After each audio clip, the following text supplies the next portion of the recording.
Sejam muito bem-vindos, cinéfilos do sofá. Peguem o seu cobertor, o seu travesseiro, um pãozinho na chapa com requeijão na saída. Ai, saudade de pão na chapa. E um pingado quentinho para mais uma sessão aleatória. É que filho da puta.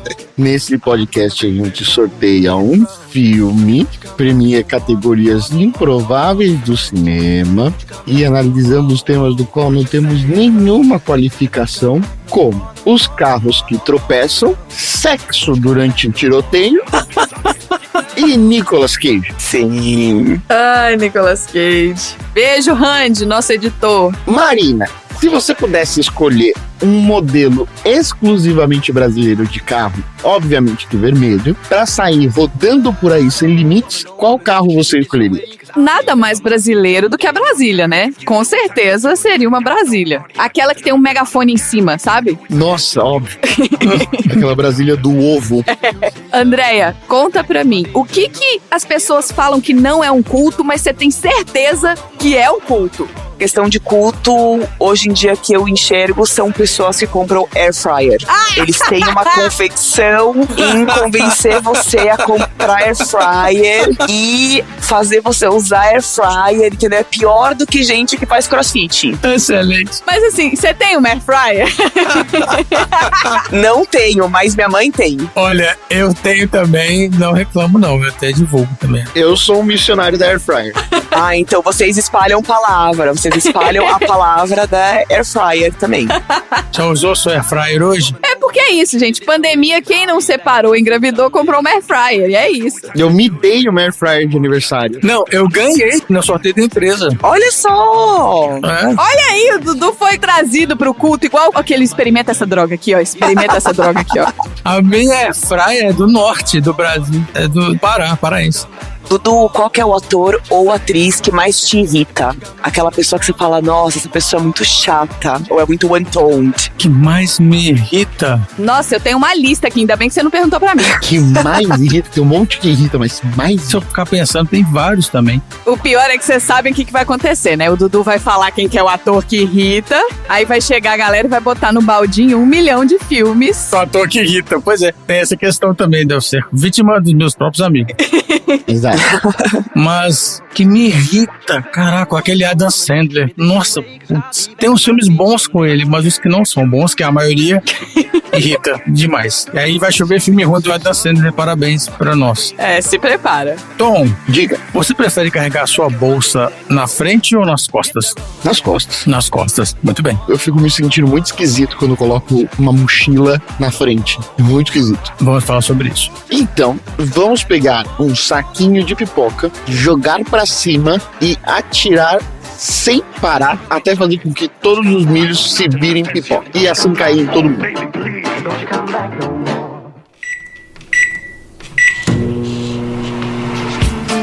Tá com fome? Eu queria uma bebida. Cerveja gelada? Eu agradeço muito. Com açúcar. O quê? Não. This is madness! This is... Sessão aleatória. What?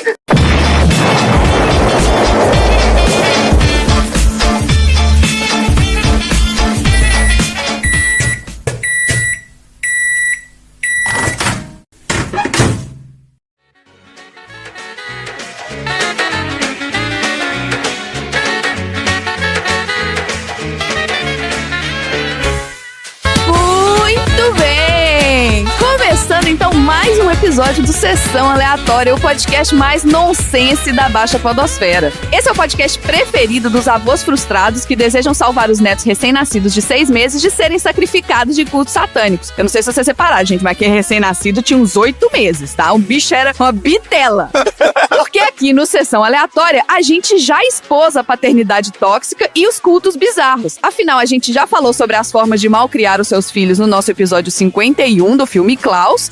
E também já falamos de cultos malucos quando a gente falou da cientologia, no nosso episódio 37 do filme Jerry Maguire, A Grande Virada. E ouvintes, lembrando que Sessão Aleatória ele é um podcast que é composto por duas partes. No início a gente fala sobre o filme, discute, traz assuntos sobre a produção e depois a gente fala sobre assuntos aleatórios na segunda parte. Não se esqueçam que aqui no episódio a gente tem a divisão por capítulos, então se você quiser pular algum pedacinho, você pode já só usar a função aqui de capítulos do podcast e vai pulando pro assunto que você quer ouvir. E antes de falar de assuntos aleatórios, como vocês podem perceber, não, o André não está aqui como host hoje. Continuamos na nossa saga de replays de host enquanto o André tá indo em churrascos no Brasil e a gente tá aqui acordando cedo pra gravar. Denúncia!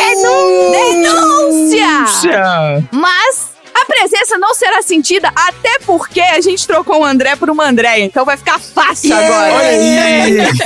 Maravilha! Olá. Eu recebi aqui, André, uma pauta de como te apresentar como host, então deixa eu até me organizar aqui, deixa eu sentar direito aqui, porque eu nunca vi uma apresentação tão chique. Olha só, gente, a Andy, porque é chique, é Andy. A Andy é brasileira, italiana, prussiana e radicada na Austrália há 5 anos. Além de ser uma das maiores bailarinas de todos os tempos, ela é constantemente confundida com top models pela sua beleza, charme e elegância, ama sessões de pipoca com filmes do Nicolas Cage, karaokê e banda de hard rock farofa. Além disso, ela é 100% uma cat person. Olha só! André, seja muito bem-vinda ao Sessão Aleatória! Gente, muito obrigado! Nossa, mas que apresentação! Assim, incrível! Obrigada, Tom. Depois eu te transfiro os R$50 por você ter escrito palavras tão incríveis de mim. Obrigada, gente. Obrigada por me receberem hoje.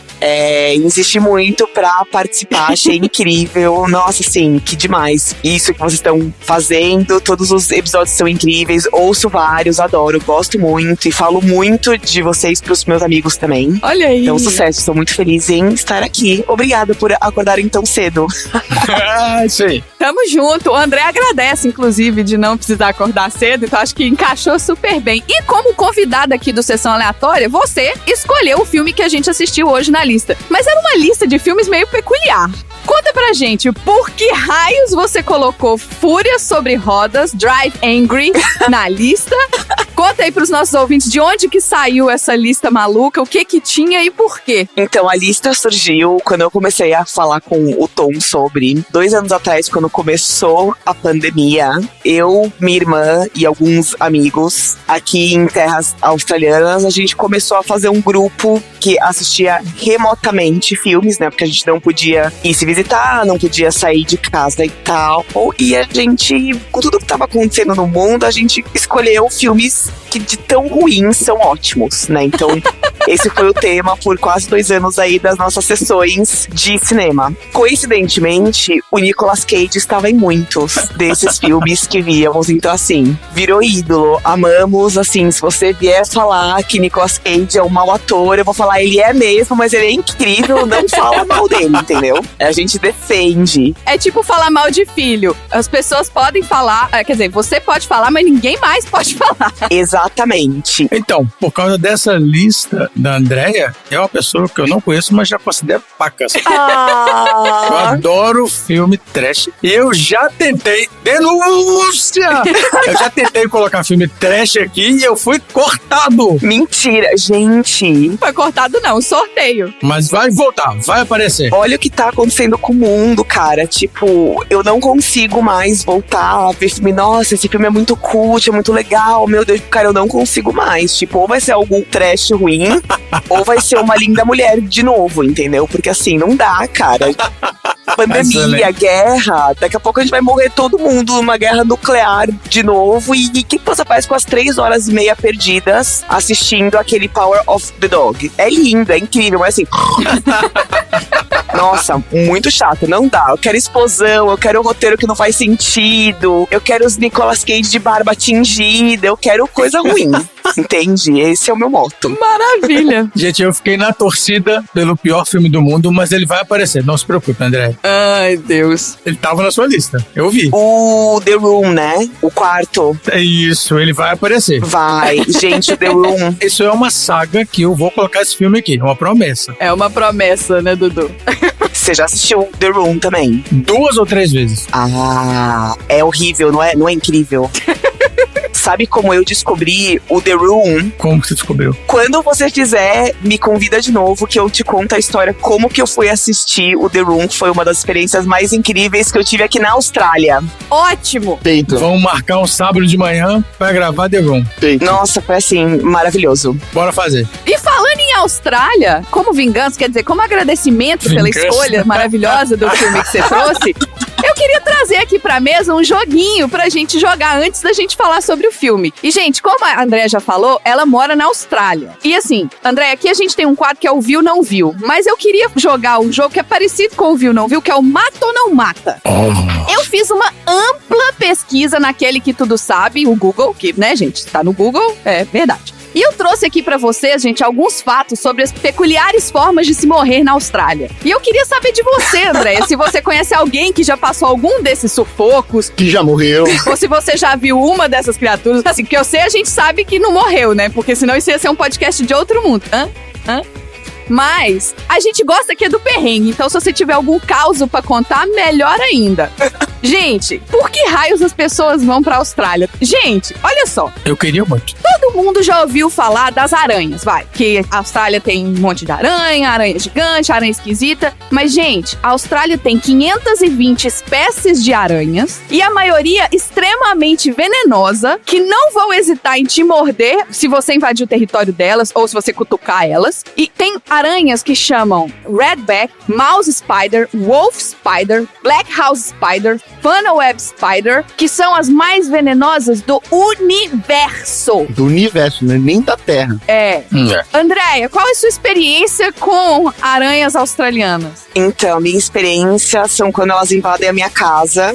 Eu me sinto completamente invadida. Mas elas vão em grupo, assim, em bando? Não, normalmente é uma só, né? Então, essas mais perigosas, que é a Redback, a Funnel Web também, elas são menores, né? Então elas não são aranhas grandes que você vê e você fala, nossa, tem uma aranha aqui. Elas são pequenas, mas elas são assim, eu tô em Sydney, né? Então tô na cidade grande, assim, entre aspas, né? Então, aqui onde eu moro não tem tantas, né? Eu nunca vi. Só que o que tem muito aqui perto da minha casa, que eu moro perto de uma reserva, é uma que se chama Huntsman. Deus! Então a Huntsman, ela não é uma aranha que ela é venenosa, mas ela é grande, tipo, do tamanho da palma da mão, assim. E elas não fazem teia, então elas pulam. Elas pulam! Elas pulam. É horrível. Gente do céu, é a versão barata voadora da Austrália, pelo amor de Exato. E aí, há uns 3 meses atrás, eu cheguei em casa, então eu moro com a minha irmã aqui, e a gente tem uma gata que não é muito gata, porque ela não faz muita coisa. E aí a gente chegou em casa à noite e tal, aí eu... Sabe quando você vai assim? Eu só fui pra cozinha pegar água, eu voltei e tinha uma coisa na parede, assim, que eu falei, gente, puta merda, é uma aranha. Ela era muito grande. Ai. E eu não gosto, eu tenho medo, só que eu moro com a minha irmã. Minha irmã não mata, não olha, grita e sai correndo. Eu fui, foi uma novela, porque eu tava com medo que ela fosse pular em cima de mim. Mas foi. Morreu afogada e eu aspirei o cadáver. Nossa Senhora. Vai ter certeza. Foi a segunda vez que elas invadiram minha casa. Então, sim, aranhas tem muitas aqui. Agora a gente tá entrando no inverno também, então elas vão dormir, né? Acho que elas se escondem. Voltam pro inferno, não sei o que elas fazem quando tá frio. Mas sim, é real, elas são perigosas. É, só assistir filme do Nicolas Cage. Exato. Gente, infelizmente é real. E eu tenho vídeo da aranha. Nossa, manda pra gente botar no nosso grupo dos aleatórios pra eles ficarem sem dormir também.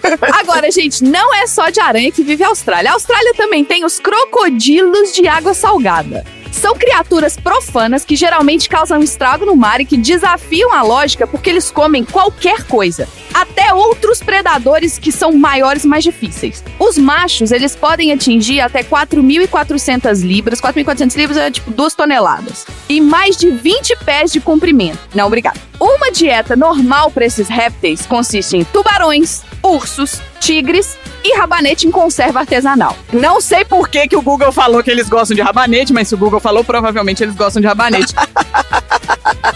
Alguém testou, né? Então, se um dia você tiver de frente pra um desse, distrai ele com rabanete, André. Em conserva. Em conserva.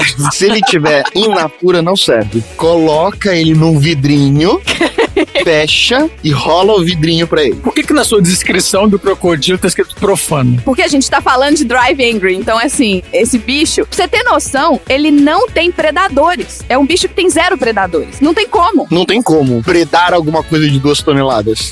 Teria que ser o homem só pra predar esse bicho. Porque a gente consegue destruir o que tiver também, né? Porque pior do que qualquer bicho que a gente tá falando é a humanidade, mas tudo bem. Você já tinha ouvido falar desses crocodilos de água salgada? Não. Já.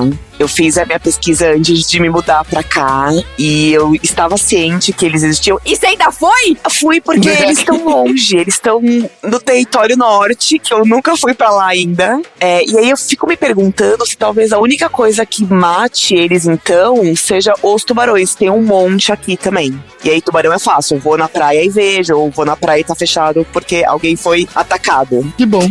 Mas eu fico me perguntando se não são os tubarões, então, que vão caçar os crocodilos, né? Mas sim, estou ciente, são muito feios e são muito grandes. Nunca vi um sem ser no zoológico, mas estou bem ciente que eles bem existem aqui. Não, mas assim, um tubarão não dá nem pro cheiro desse crocodilo. Você acha que não? O tubarão pode predar o crocodilo se for um crocodilo menor, mas se for esses grandões, o tubarão não chega no tamanho suficiente. Na foto que eu tô colocando aqui no grupo, gente, coitado do tubarão. Você acha, gente? O tubarão tem a proporção nossa com o rabanete. Ah, interessante. Porque tem uns bem grandes aqui. Ah, que bom! Aprendi isso agora. Interessante. Então, falando dos tubarões, eles também estão aqui na minha lista. Sim. Esses mega peixes, quando eles não estão nadando com seus melhores amigos, os crocodilos de água salgada, eles estão comendo também qualquer coisa, porque qualquer coisa que ele consiga colocar os seus 222 dentes afiados, ele vai colocar. Assim, é isso. O mais notável de todos é o tubarão branco, o tubarão grande branco. Você já viu desses tubarões aí que você já viu aí passeando na praia? Você já viu um tubarão branco, André? Sim, já vi. E infelizmente, eu acho que foi no começo desse ano passado, que depois acho que de 40 anos, aqui numa praia de Sydney. E esse ano, acho que teve uma pessoa que foi atacada e morreu.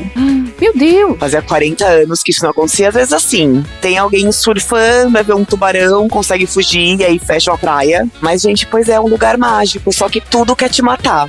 Meu Deus do céu! As pessoas não tanto, mas todo o resto quer te matar. Então é um lugarzinho mágico, assim, uma ilha isolada. Nossa senhora. Porque assim, é o que ela tá falando, né? Uma ilha isolada, um lugarzinho mágico, porque não só os animais te matam. Vocês já ouviram falar nas ondas da Austrália? Não. Tem uma pausa no universo onde o oceano tá cheio de tanto ódio por si mesmo que ele se choca com a fúria, assim, de 1000 TPMs e fica na Austrália esse lugar, entendeu? Mentira! E assim, um dia alguém pensou consigo mesmo e falou: nossa, essa parede aí de 8 metros de altura no oceano me lembra uma onda, vou surfar nela. Gente, as ondas na Austrália são bizarramente gigantes. E, obviamente, né, os surfistas vão lá porque você não tem essas ondas em outros lugares.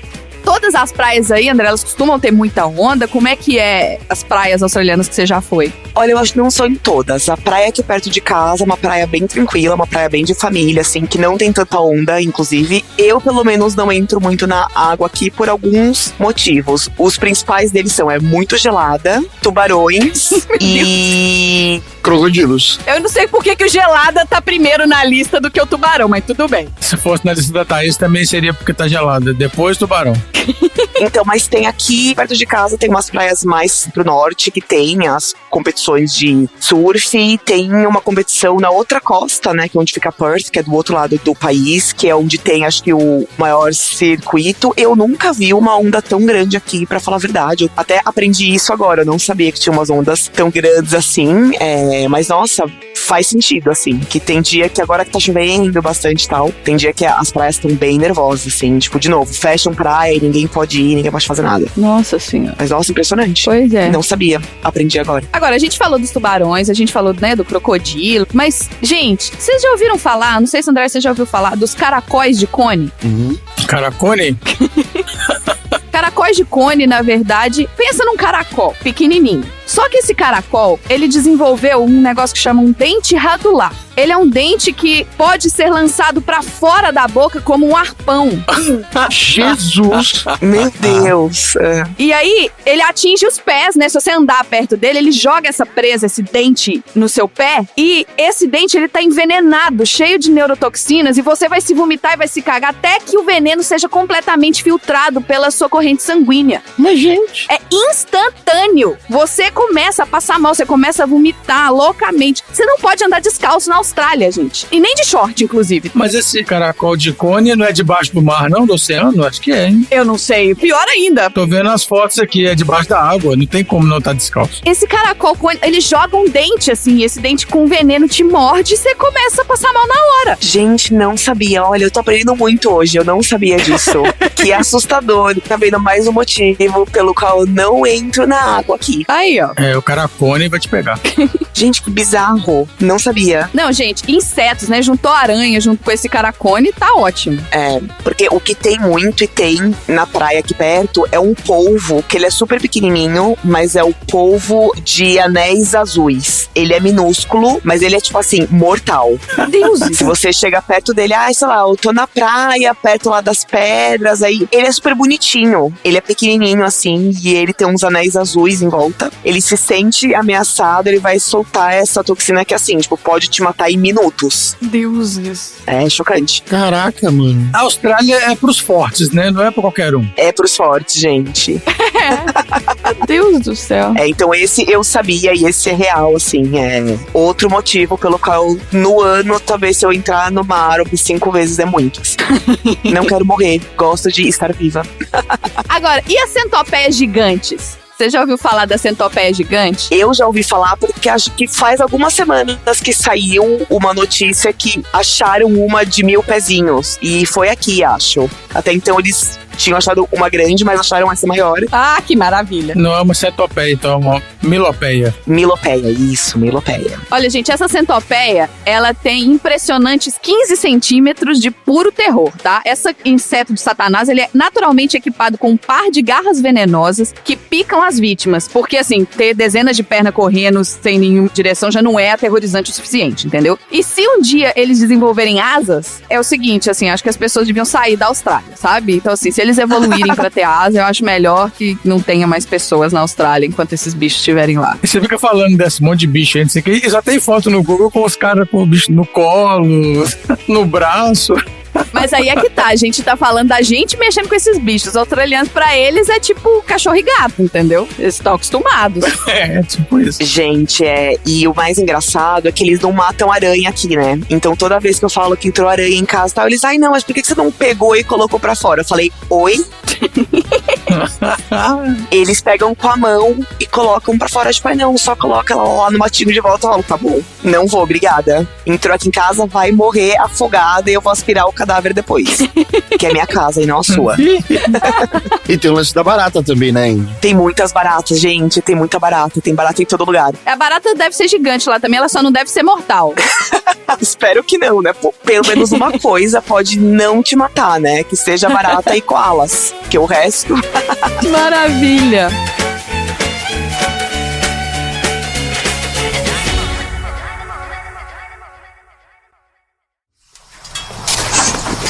Droga!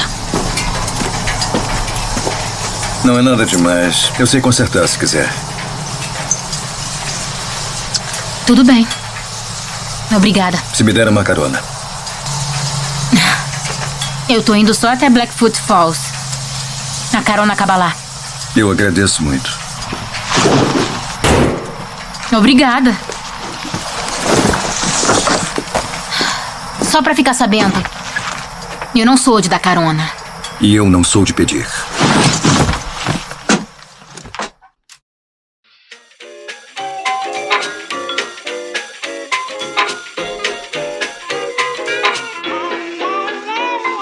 Andréia, muito obrigada por esse tour australiano da morte com a gente aqui. Nada melhor, né, do que depois de assistir Drive Angry a gente falar sobre a morte na Austrália, tem tudo a ver. Então, vamos falar do filme agora, né? Já falamos de morte o suficiente. Vamos lá. Vamos. Drive Angry, eu vou falar Drive Angry porque, gente, vamos combinar. Fúria sobre Rodas. É um baita nome, cara. Puta, é um nome massa. Sensacional. Você acha um bom nome? Ué. Eu acho maravilhoso o nome. Então tá, então vamos lá. Fúria sobre Rodas, então, é um filme de terror e ação americano de 2011.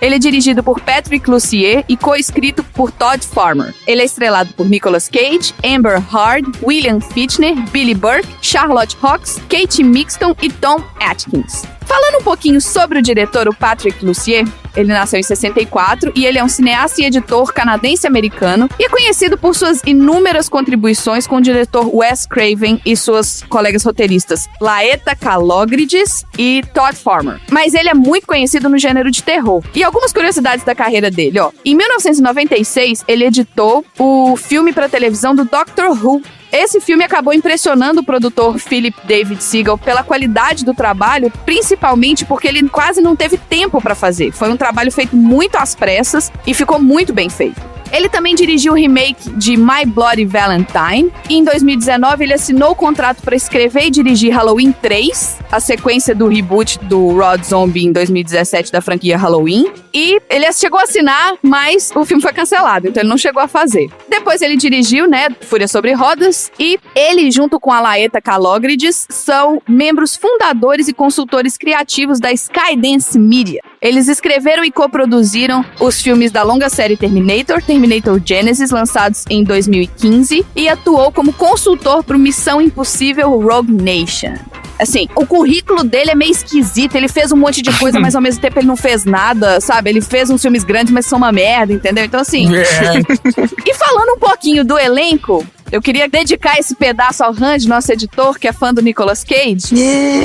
O Nicolas Cage, ele é o John Milton nesse filme. Ele retorna do inferno depois de 10 anos pra salvar sua neta, rouba a arma pessoal do Satanás, o God Killer, pra atrasar o contador. Ele não se importa com a dor que sofre no inferno, mas acha intolerável ser forçado a assistir o vídeo de assassinato da sua filha. Temos também a Amber Heard como Piper Lee, que é uma garçonete que tem um noivo arrombado, e ela abandona o noivo arrombado pra juntar-se ao Milton pra salvar a neta. Tem também o William Fichtner como o contador. Gente, pra mim, esse nome, o contador, pra quem trabalha numa empresa de auditoria, consultoria e contabilidade, ter esse cara sendo chamado de contador pra baixo e pra cima, pra mim foi assim, eu consegui enxergar pessoas, né, naquele ser. Que fizeram um teste para o papel.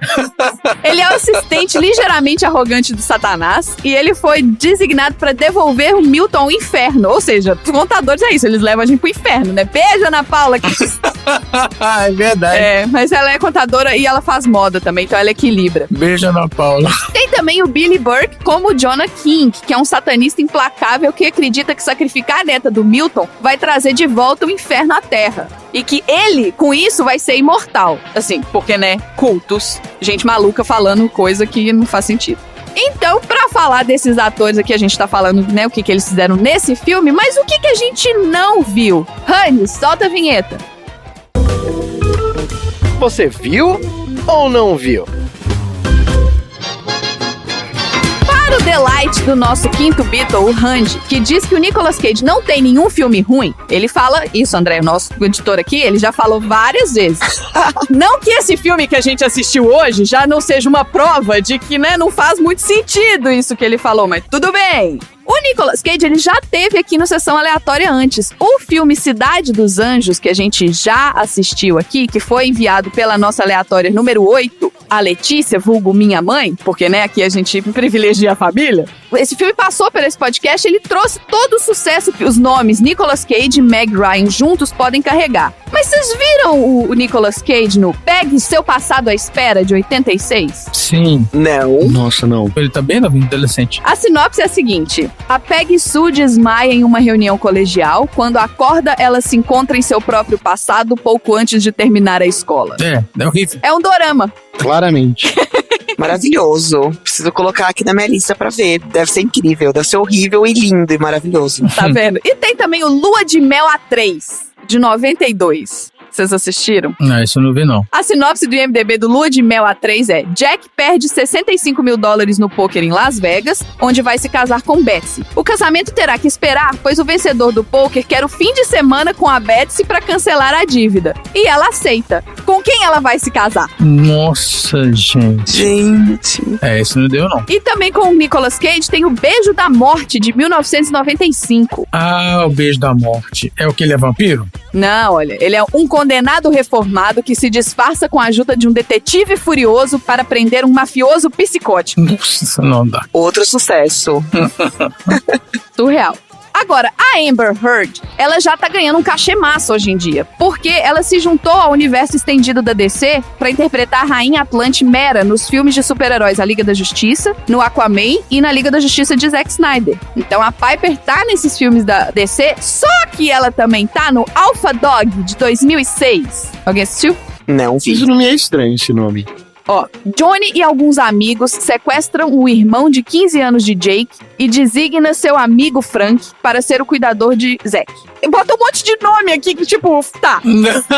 Eles criaram uma amizade fraterna. Zack festeja com seus sequestradores enquanto as coisas começam a ficar fora de controle. Não vi. Ela também tá no Pineapple Express de 2008, que a tradução brasileira traduziu Pineapple Express pra Segurando as Pontas. Sim, é demais. Porque o expresso do abacaxi ia ficar esquisito. Um servidor de processo e o seu traficante de maconha acabam fugindo de assassinos e um policial corrupto, depois de testemunhar o chefe de seu traficante assassinar um homem. Ok. E esse eu acho que vocês assistiram, mas assim, devem ter assistido de orelha, como diz o Dudu. Ela tá em Zombieland de 2009. Vocês assistiram Zombieland? Sim. Sim. Eu assisti de orelha. Pra quem não assistiu, querido ouvinte, é um tímido estudante, um jovem difícil e 2 irmãs se juntam para tentar viajar pelos Estados Unidos num apocalipse zumbi. Um Zombieland legal. Nossa, eu não lembro dela nesse filme. Eu também não. Você vê, ela tava lá. O cachê devia ser pequenininho, mas ela tava lá. Voltando sobre Fúria sobre Rodas, vamos falar da sinopse do IMDb de Fúria sobre Rodas. A sinopse do IMDb, gente, tem uma linha. Um pai vingativo foge do inferno e persegue os homens que mataram sua filha e sequestraram sua neta. É isso o filme. É isso aí. Não é? É isso. E pela primeira vez, uma sinopse de uma linha que envolve o filme inteiro. Inteiro. O cara assistiu o filme, esse cara que fez aí, assistiu mesmo. Bom, vamos agora à nossa sinopse. A sinopse que não é uma sinopse do Sessão Aleatória.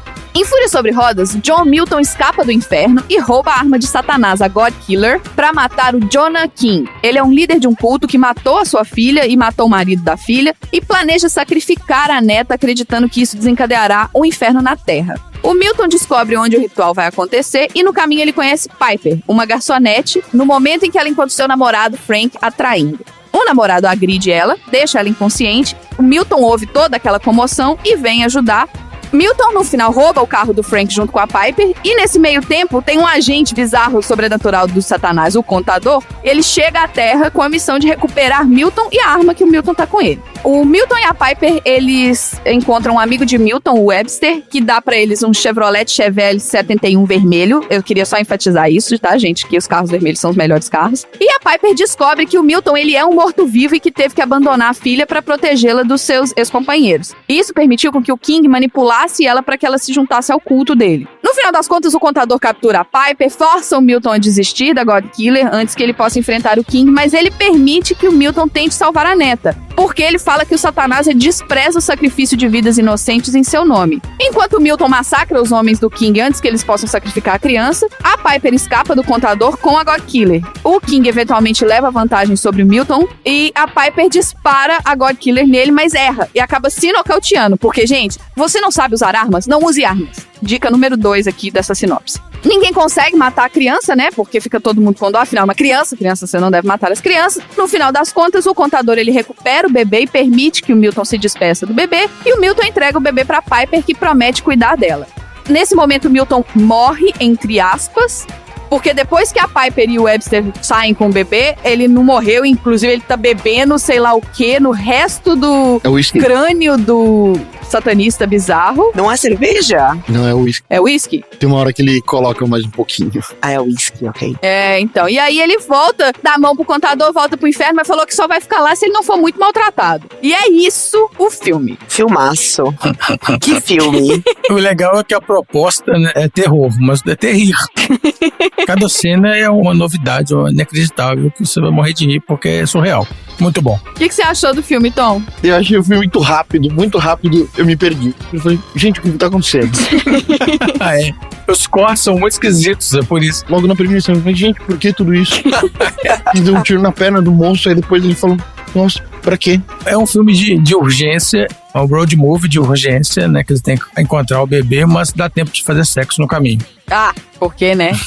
Alguém fez uma lista de coisas que tem que ter no filme e aí o diretor começou a jogar as coisas, entendeu? Exatamente. Tem que ter bebê num crânio e tem que ter alguém atirando uma arma quando tiver pelado com uma mulher na frente. Foi uma pegadinha que fizeram, ó, eu te deixo fazer o filme, mas você tem que incluir essa lista aqui, ó. Uma cena onde o cara não pode parar de transar no meio do tiroteio. Por que não, né? A única coisa que acho que eu tava lendo que o Nicolas Cage meio que exigiu que tivesse foi justamente aquela cena quando ele leva um tiro no olho. Sim! Porque ele queria ter feito aquela cena num outro filme, eu acho que era Conner, ou algum outro filme assim. Aí falaram assim, ai não, é um pouco demais. Aí ele falou, então tá bom, então daqui 10 anos eu vou fazer um outro filme e ele deve ter negociado. Ele tentou fazer isso no Cidade dos Anjos, mas talvez não fizesse muito sentido. Eu falei, então deixa, vou guardar essa ideia aqui comigo. Exato. E Fúria sobre Rodas aconteceu. O Nicolas Cage tem esse negócio, ele tem essas ideias excêntricas. Queria tomar um tiro no olho em algum filme, queria ser o Superman em um na DC. Nossa, sou eu. Mas eu acho que isso que é demais, assim, é um filme assim, ele sabe que aquilo é ruim, o efeito não vai ser bom e que o roteiro e que as atuações são forçadas, mas eu acho que isso é maravilhoso, assim, é um filme que não se leva a sério. Ele veste a camisa, né? Exatamente, aí eu vejo, tipo assim, eu dou risada, porque eu acho tão divertido. Eu acho isso incrível, eu acho isso a mágica de Nicolas Cage, assim. Eu achei o filme bem sanguinário, assim, sabe? Tipo, pra quê? Sabe, não precisa chegar nesse ponto. Igual eu falo, devia ter um bingo que alguém falou assim, você tem que matar alguém enfiando um taco de beisebol quebrado, entendeu? Aí vamos ver onde que a gente vai enfiar isso na história. E você vê que ele... Uma referência aqui de Doctor Who, que eu comentei que o diretor foi também editor de um dos filmes do Doctor Who. O Doctor Who, ele tem um distintivo, que é um distintivo em branco, só que ele consegue fazer com que a outra pessoa veja o que ele quiser que a pessoa veja. Então, por exemplo, você vai falar, você sabe quem eu sou? E ele mostra esse distintivo em branco, e a pessoa que tá olhando fala... Sua Majestade, sabe? Tipo, seja lá o que for que ele queira interpretar, aquele distintivo mostra. E eu vi isso quando ele começou a virar moedinha e mostrou o distintivo do FBI. Verdade. Eu falei, gente, isso é muito Doctor Who, isso aí é conexão Doctor Who. Referências. E aí eu fui pesquisar, o cara editou Doctor Who. Eu falei, olha aí a ideia, ó, de onde que saiu aí, ó. Esse é o meu troféu aleatório. Desculpa. Não tem problema, tenho vários comigo. Tem tantos.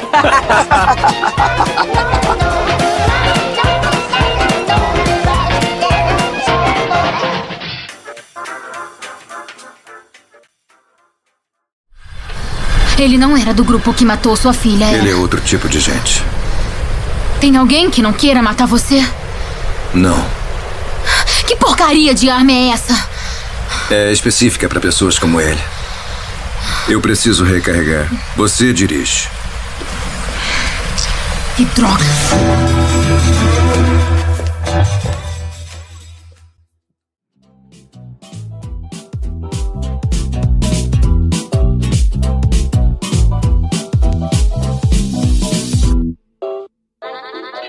Falando algumas histórias interessantes do filme, igual a Andrea falou, tá aqui, ó. Ele foi originalmente atraído pro projeto pela cena em que atiram nos olhos do personagem. No filme anterior, que era o Temporada da Bruxa, ele queria ter uma cena assim, mas os produtores rejeitaram a ideia.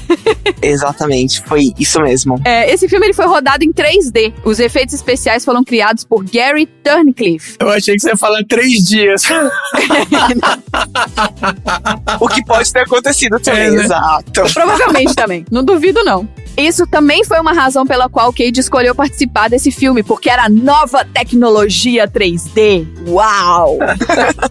Por isso que quando eles matam aquele maluco da seita, a dentadura dele vai parar, né? O dente, a cara dentária dele vai parar na frente da tela. Sim. Pra você tomar na cara. É, porque era tudo 3D. Devíamos ter visto em 3D e não vimos. Vou ter que reassistir agora, com um óculos 3D de papelão.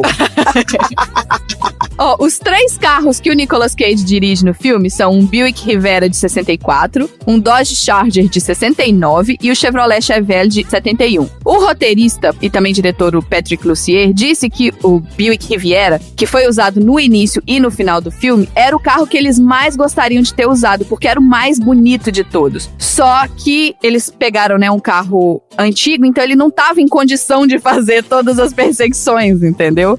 E foi uma pena ter que destruí-lo. Ó, o Dodge Charger, eles tiveram que usar 3 Dodge Chargers e 3 Chevrolet Chevelles, porque um era usado para acrobacias, outro era usado para cenas de aceleração e outro era usado para mostrar de perto as partes onde ele era destruído e ele era atingido. Tinha um seguro muito caro nos carros que faziam as acrobacias e eles não pagaram o mesmo seguro no carro que ia ser destruído. Então eles tinham um carro só para destruir, entendeu? Agora, vocês viram, né, esse monte de coisa que eu falei no filme, mas quem vocês não viram no filme foi a Brie Larson. Ah, não. Mentira, onde? A Brie Larson, ela revelou num vídeo de 2020 no YouTube, quando ela fez uma entrevista sobre os filmes pelos quais ela fez teste. Em Fúria Sobre Rodas, ela fez o teste pra Piper. Oh! E não passou. Ela não tá no filme. Então, vocês não viram ela, mas, né, podia ter visto, digamos assim. Ah, tá. Olha só, interessante. Agora, a gente deu as opiniões do Sessão Aleatória, mas e a crítica? Porque a gente fala assim, a gente, tudo bem que a nossa opinião, né, a nossa opinião, mas e a crítica? O que a crítica falou sobre Fúria Sobre Roda? Ó, no Rotten Tomatoes, o filme tem um índice de aprovação de 47%. Tá até melhor do que eu imaginava, inclusive. Bota pouco pra passar de ano. A classificação média é de 5,3 em 10. O consenso dos críticos diz, abre aspas, ele pode entregar as peças de ação exageradas, mas Fúria Sobre Rodas prefere trabalhar com segurança dentro da fórmula Grindhouse de fazer algo verdadeiramente único. O público pesquisado pelo Cinema Source deu também ao filme uma nota C+, numa escala de A a F. Esse passou, hein? Nicolas Cage ajudou, viu? Os atores são atores bons. A história do filme é uma merda, mas os atores são bons. Então é uma merda bem entregue, entendeu? Sabe aquele projeto que você não quer entregar? E que seu chefe fala, não, mas a gente tem que fazer. Mas você sabe que você tá desperdiçando o seu talento pra fazer, mas você vai fazer porque o chefe mandou? É isso, entendeu?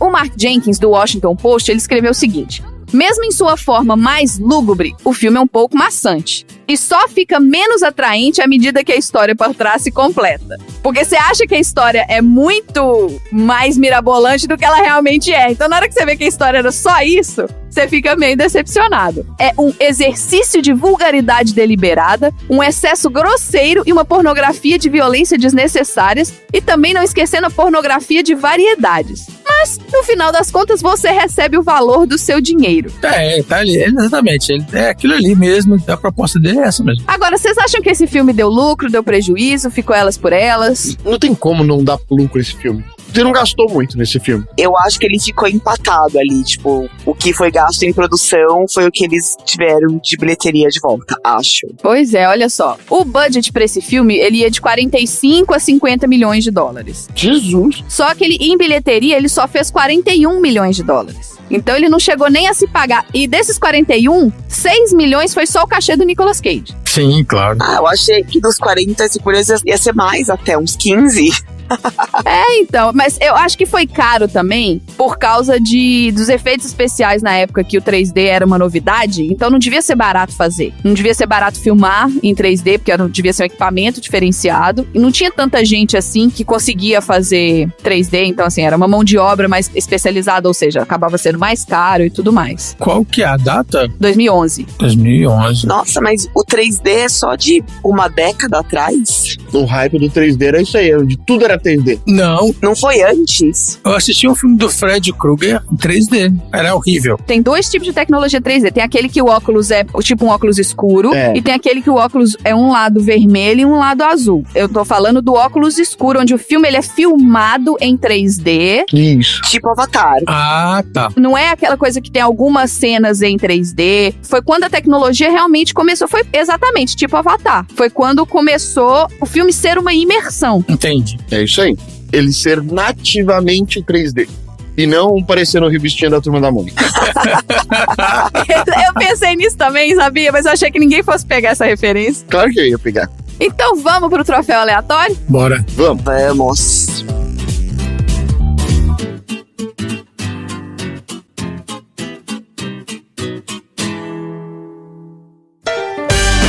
Troféu aleatório.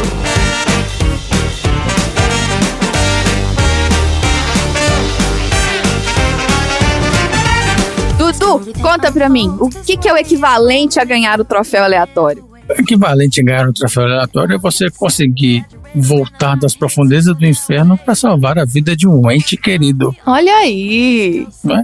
gosto assim. Aproveita então, Dudu, dá o seu troféu aleatório aí. Então, como o Tom falou, tem vários. Eu acho que vocês já escolheram um que eu falaria aqui. Eu vou deixar para vocês. Tá. Vocês lembram daquele corredor de Fórmula 1, o Nick Lauda, Sim. que sofreu um acidente e tal, ficou todo deformado? Ele era um exímio mecânico. Então, o meu troféu é o troféu Nick Lauda de melhor mecânico do mundo pro Milton. Que o carro simplesmente tá uma fumaceira danada e ele vai lá em 1 segundo. Ele bota a mão e o carro volta a funcionar. Mas isso, ele que fez isso no carro, só. Ele foi lá e desparafusou. Ele que sabotou. Por isso que ele sabia. Eu não vi isso, não. Mas eu acho que não mostra, não. Não, mas fica subentendido. Ah, que ele fez de propósito. Exato. Pra poder usar o carro. Pegou a Piper e pegou o Dudu também, vocês estão vendo. Né? Olha só, me pegou então. Dá muito certo, gente. Sabotem o carro das pessoas que você conhece. Que você queira pegar carona. Porque ele não conhecia ela, não. Exatamente. Pô, achei que ele era bom mecânico, então ele não é não. E você, Tom, qual que é o seu troféu aleatório? O meu troféu aleatório de melhor PPT de todos os tempos vai para os produtores da Millennium Films, que conseguiram fazer a apresentação desse PPT para os investidores, desembolsaram uma grana e ainda por cima chavecaram grandes atores para participar dessa maravilha. É. Tem que ter um PPT fantástico. É isso aí. É, não, você tem que ser bom de lábia. Você tem que descobrir, inclusive, quem que foi que vendeu essa ideia pro estúdio. É isso aí. E André, qual que é o seu troféu aleatório? O meu troféu aleatório vai para melhor cantada em mesa de restaurante, que é logo quando ele chega, no começo do filme, que ele chega lá no café, no diner onde eles estão, e vem a outra garçonete, que não é a Piper, toda seduzir o Nicolas Cage e tal, e no final ele ficou bravo com ela porque ele só queria o café dele com açúcar, o que ela não deu. Então, a melhor cantada vai para a garçonete do diner onde eles foram tomar café. Gente, é igual Cidade dos Anjos. Você querer me convencer que o Nicolas Cage tem sex appeal é demais pra minha cabeça. Não é? Sabe? Não tem como. O meu troféu é o troféu Pessoas Fortes e Bonitas Também Passam por Relacionamentos Abusivos, que vai pra Piper. Pra mostrar por A mais B que não importa o quanto você seja bonita, não importa o quanto você seja gostosa. Se você estiver envolvido com uma pessoa arrombada, essa pessoa vai ser arrombada. Entendeu? Então, assim, o troféu pra Piper, que conseguiu se livrar desse relacionamento. E, assim, você claramente vê pelo ambiente, pela cara do cara, que aquilo já era um relacionamento. Ela já tava falando que o cara tá enrolando ela há muito tempo. Então, assim, já tinham vários sinais de relacionamento abusivo. E é isso, gente. Pessoas bonitas também entram em relacionamento abusivo. É difícil de sair, né? As pessoas só percebem que o relacionamento era abusivo depois que elas saem, não importa o que você diga. Então, o troféu vai pra Piper e o Frank morreu. E achei pouco o jeito que ele morreu, inclusive. Tinha que ter enfiado mais tacos de beisebol em outros lugares. Excelente. Vocês não falaram o troféu que eu achei que vocês iam falar. Não acredito nisso. Olha aí, então qual que é o troféu extra aí? Deixa eu falar o meu troféu, que é o troféu da Ana dos Santos de duplo twist carpado pro carro de polícia que tava seguindo o Nicolas Cage lá com aquele comensal da morte lá. que bate de frente na ponte e dá uma pirueta pra trás e cai lá embaixo. Esse vai ser o meu troféu. Pode ter esse meu troféu, então.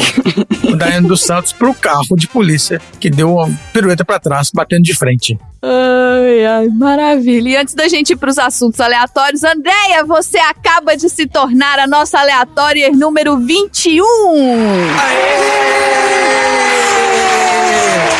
Então, se um dia você precisar de um número para um sorteio de 0 a 21, você pode usar a partir de 21, você pode usar o 21. Esse é o seu 21. Número aqui no Sessão Aleatória. Depois a gente vai te mandar o link para você mandar os seus filmes para as nossas sessões temáticas. Vou te mandar o link do grupo dos Aleatórios. Seja bem-vinda à família Sessão Aleatória. Se prepare para voltar. Yeah! A gente tinha que botar, sabe o quê? Tom e Dudu, a gente tem que botar a Andréia com o Randy pra falar do Nicolas Cage, entendeu? Nossa, que maravilha. Nossa, gente, vai ser um episódio de 4 horas, adoro. A André já tem 2 convites aí, então. Ela vai participar do The Room e vai participar de um outro filme do Nicolas Cage. É isso aí. Ai, aceito. The Room, melhor filme. Guardem seus sábados de manhã aí pra gente gravar. Relaxa, tá fácil. Para de ficar dando ideia de gravar com a André, tá demais.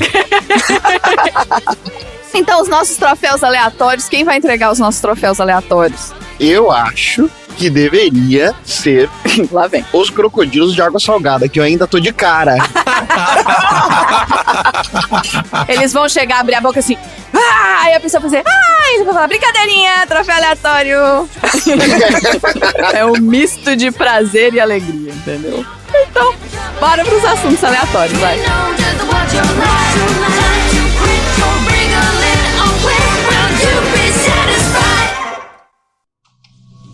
Não, Milton. Não posso, em sã consciência, entregar a criança a você. Mas sacrificá-la à luz da lua cheia pode.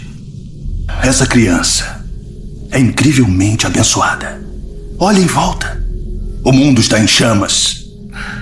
As pessoas sofrem. E vão sofrer até a mudança ocorrer. Isso, vá em frente, ria. O perigo vai chegar. Graças à sua linhagem.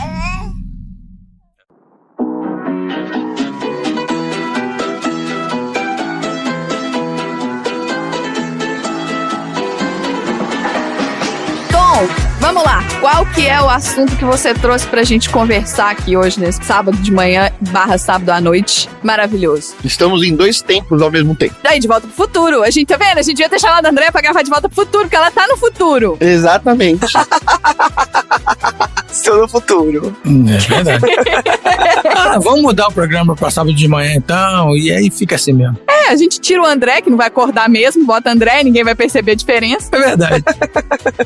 O meu tema aleatório vai falar sobre uma coisa que eu peguei logo no começo. Falei, esse cara se chama John Milton. E aí, eu lembrei também do Advogado do Diabo, que também, o advogado lá, o Al Pacino, era o John Milton. E eu fiquei na cabeça, por que esses caras se chamam John Milton? É tipo a Helena da novela do Manuel Castro? É tudo Helena? Exatamente. Eu falei, mas por que será que esses caras se chamam John Milton e todas as vezes eles fazem o papel do capeta? Aí eu fui atrás de tentar saber quem era John Milton. E John Milton foi um importante poeta e ativista do século XX, que acabou se tornando um dos maiores nomes do classicismo britânico. Olha aí! E eu vou falar aqui no meu novo bloco chamado Lá vem. Literaturazeira. Olha aí! Opa! Literaturazeira. Se vira, Randy.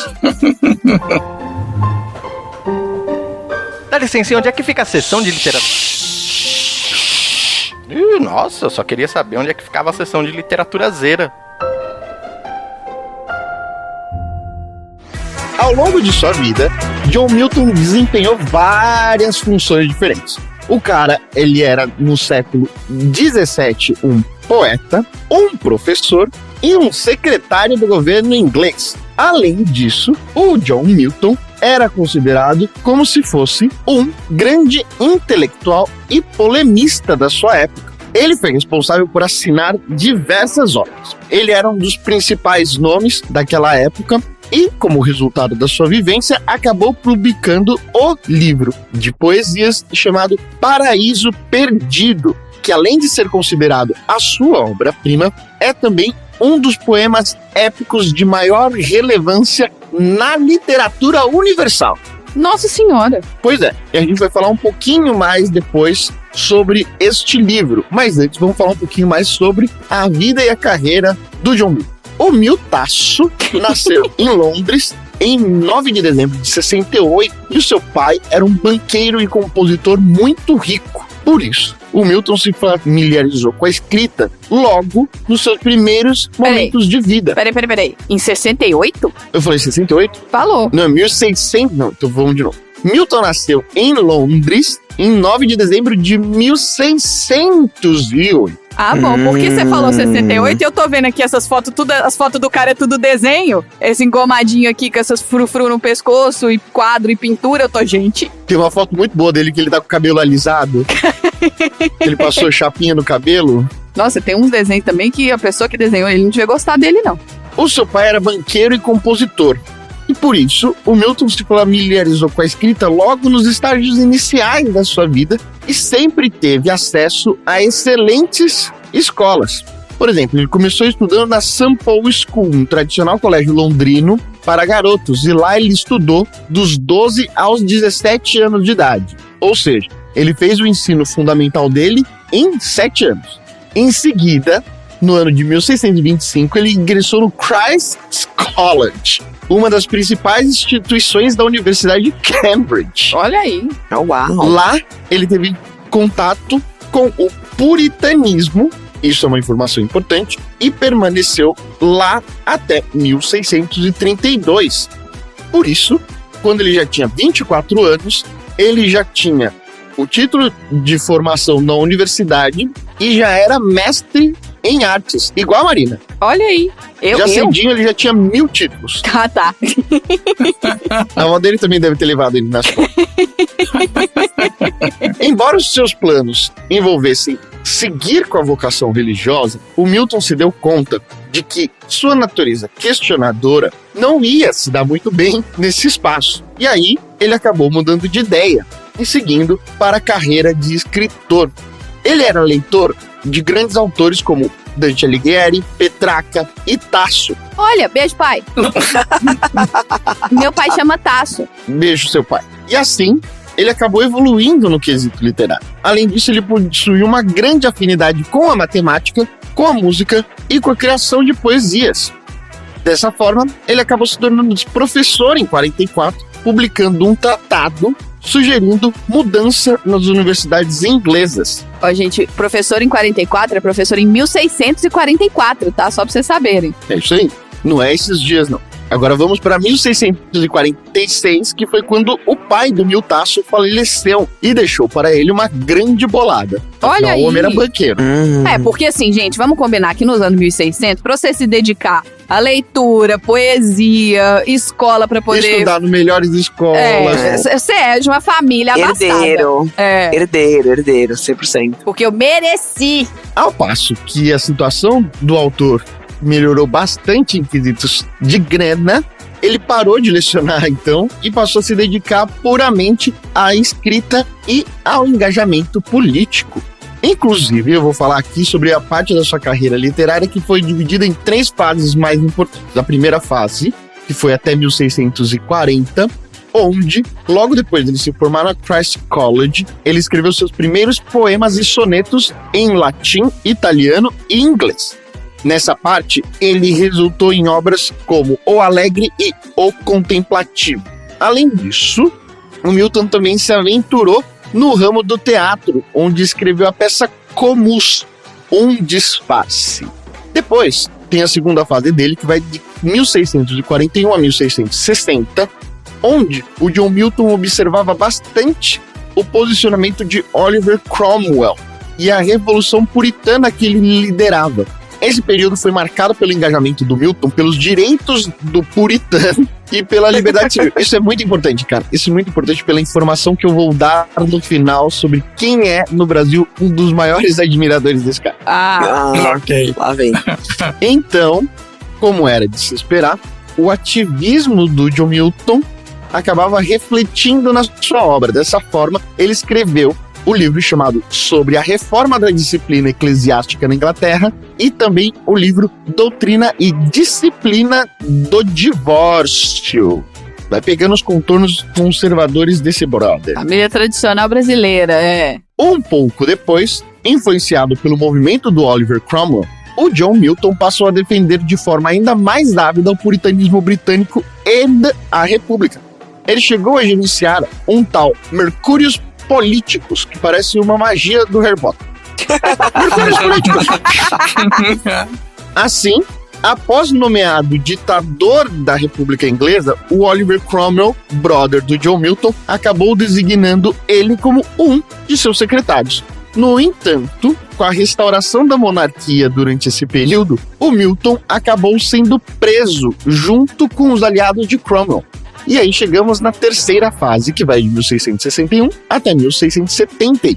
John Milton foi preso e durante o período que ficou na cadeia, ele acabou ficando completamente cego. Nossa. Do nada, assim? Não, óbvio que não. Ele tinha lidado com tentar derrubar a monarquia na Inglaterra. E, mano, você não tenta derrubar a monarquia na Inglaterra, velho.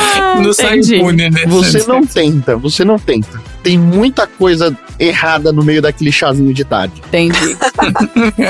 Porém, o fato de ter ficado completamente cego aumentou ainda mais o seu ímpeto pelo engajamento político. Então, durante esse período na cadeia, o John Milton acabou ditando para um escrivão o seu grande clássico literário, aquele que viria a ser conhecida como a sua obra-prima, o épico Paraíso Perdido, onde John Milton narra o declínio de Lúcifer. Olha aí! Do que se trata este livro? Vou fazer uma pequena resenha. Despertando no inferno depois de 9 dias de confusão, Lúcifer, até então chamado como Satanás, do hebraico Satã, que significa adversário, faz saber de um novo mundo e uma nova criatura, o homem, que seriam criados por Deus. Ou seja, Satanás descobre que existe o homem. Logo, para quem viu o nosso episódio onde a gente faz um grande catch-up de nomes para o capeta, o garrafa de vinho vazia decide desafiar Deus e nomeá-lo como o seu inimigo. Deus segreda ao seu filho a iminente transgressão do homem a todo o sofrimento que lhe seguirá, e o filho se oferece a si próprio em sacrifício pela redenção da humanidade. Para assegurar que a humanidade seja responsável pelos seus atos, Deus envia um anjo para dar uma notificação a Adão e Eva sobre o perigo que ronda do desejo e de que a liberdade possa tirá-los do paraíso. A despeito dessa advertência, Eva acaba sendo seduzida pelo quadro sem moldura. E então, ele, no corpo de uma serpente, a seduz a comer o fruto proibido e também fazer com que Adão coma em seguida. Logo, Adão e Eva acabam sendo expulsos do Jardim do Éden e tomam conhecimento sobre o pecado e a morte graças ao papo furado do celular sem bateria. Mas uma revelação do futuro consola o primeiro casal, que testemunha o nascimento e a morte de Cristo, assim como o alívio de que, com o nascimento e a morte de Cristo, haverá também a remissão dos pecados da humanidade. Esse livro, então, narra a ascensão e a queda de Lúcifer e o papel de Lúcifer na determinação do que é a liberdade do ser humano. Porque, segundo John Milton, quem está no paraíso não está no paraíso sendo livre, está no paraíso porque seguiu a uma série de ideias correlatas a como as pessoas deveriam ser para estar lá. E todas as vezes que alguém segue as ideias de alguém para chegar em algum lugar, elas não são livres o suficiente. Portanto, a ideia neste livro é que ele pudesse dizer que, ainda que fosse o diabo dando a ideia de que você seja livre, ser livre é mais importante do que estar no paraíso. Ele utiliza então a religião como um tema central e subverte a forma como Lúcifer é apresentado, convertendo Lúcifer em um vilão com alguns traços heróicos, assim como alguns personagens de um dos seus maiores ídolos, Shakespeare. Apesar de ser um renomado autor, na época da sua morte, John Milton já tinha saído da cadeia, ficado muito cego e sem muitas possibilidades, e acabou passando por diversos problemas financeiros, até que no dia 8 de novembro de 1674, John Milton acaba falecendo em Londres. E apesar de contar com um grande legado literário na época em questão, Milton acabou morrendo sem prestígio algum. Este, que acabou sendo um dos maiores livros da história da humanidade, foi vendido com seus direitos autorais por 5 libras. Nossa senhora! Uau. Hoje pode parecer um pouquinho pouco. E na época também era. E logo na primeira prensagem, o cara que comprou os direitos do livro já vendeu a primeira prensagem para a gráfica e teve um resultado de 27 libras. Então, foi mais lucrativo do que o próprio filme. Nossa. Se a gente olhar aqui a taxa de investimento, foi 5 vezes mais. Além disso, o poeta tinha passado também por grandes problemas de saúde em decorrência do tempo em que ele ficou na umidade do encarceramento e acabou morrendo meio que na mendicância. Eu tinha dito lá atrás a informação importante sobre John Milton, e John Milton cria um bom fascínio por criar uma nova maneira de se ver Satanás, de se ver o xícara empoeirada. E aí, ele acaba criando uma das primeiras visões de um diabo interessante, de um diabo apaixonante, de uma maneira tão interessante que muitas vezes acabavam dando ao escritor o nome do diabo. Olha. Por isso que algumas vezes a gente já viu sendo relatado nos filmes John Milton sendo o próprio diabo por causa dessa questão libertária que o diabo teria como sua preocupação inicial sobre a individualidade das pessoas.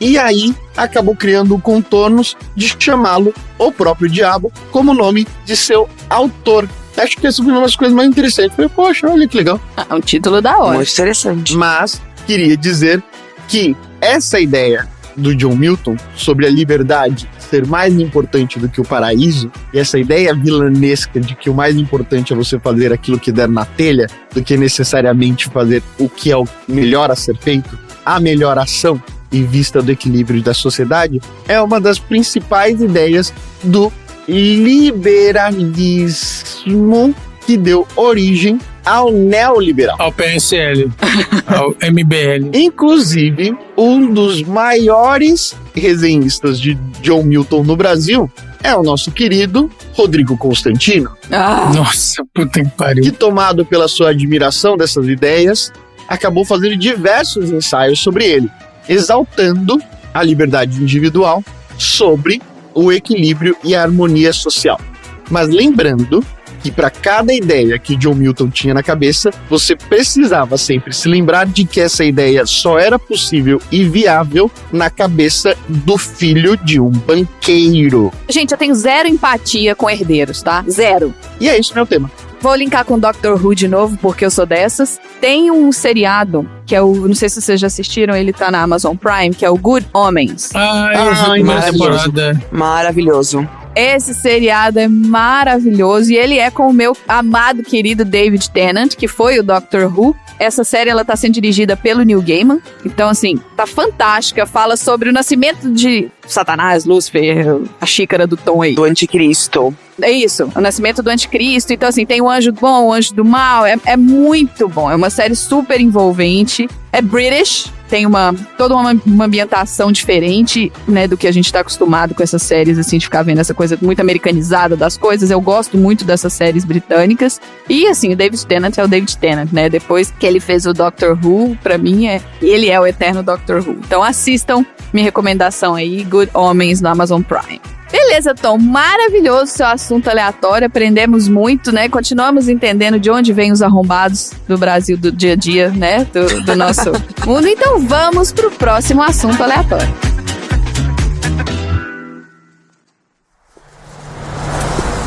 Qual é, Milton? Alguma coisa que me disse era verdade? Eu conheci um cara que vivia assim. Você tem um daqueles telefones portáteis? Celular, né? Você quer um celular? É, eu tenho um celular, tá na minha bolsa. Vai me ignorar, é? Vou tentar. Temos que esconder o carro. Eu empurro, você manobra. Quem é que se importa com isso? Você, ora, matou 2 policiais.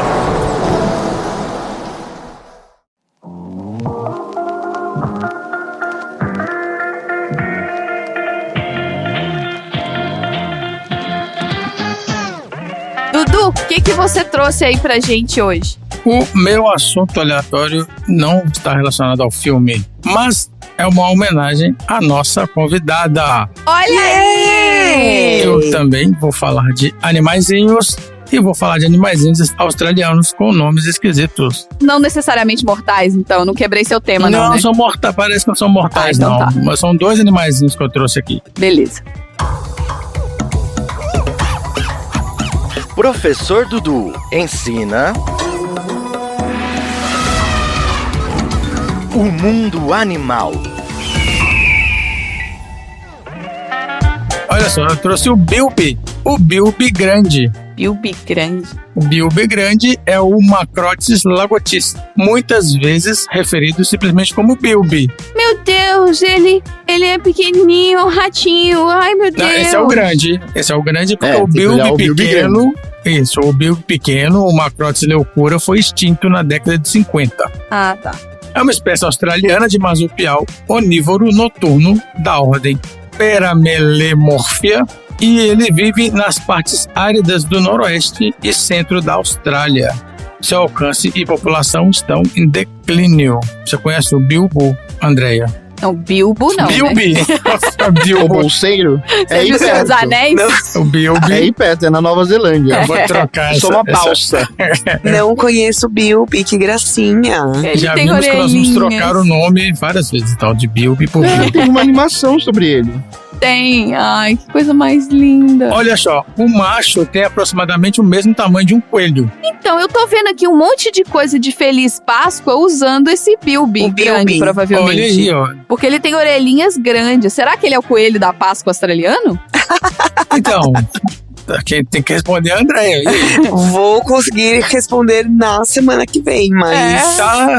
Tá chegando, descobre aí Tá pra nós. chegando a semana Porque eu que tenho vem. até coelho da Páscoa aqui, né, de chocolate, igualzinho o Bilby, que com as orelhas gigantes assim pra cima. Olha aí. Ele é um coelho, gente, com menos pelo, assim, pelo que eu tô vendo. O Bilby normal. Gente, que engraçado. Eu nunca ouvi falar dele antes. Que coisa interessante. É porque ele vive em áreas mais áridas. Ele vivia em grande parte da Austrália, mas agora está em uma espécie em extinção.